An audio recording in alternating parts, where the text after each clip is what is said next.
So kailangan lang talaga natin turuan yung mga personnel kung paano sila nagsusuot ng kanila kong harness. So yun na yan. So higpitan mo lang. Yung pagsusuot ng harness, hindi ganun dapat ka higpit.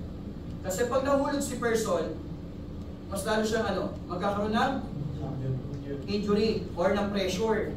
No? Ang iniiwasan natin yan, yung tawag natin ng suspension trauma. Yung suspension trauma, pwede yung mag-cause ng fatal, depende doon sa situations or condition ng victim or ng person na nahulog. Kuha? Maliwanag, pag yung person nahulog, conscious, pwede po natin ma-extend yung suspension trauma. So para ma-extend natin yung suspension trauma, pagka yung body harness lang, at nandito po banda sa singit, no, yung kanya pong strap or weaving niya, ang kailangan lang nilang gawin, kailangan lang nilang mag-perform na parang nagja-jog lang sila. Okay? Dahan-dahan lang.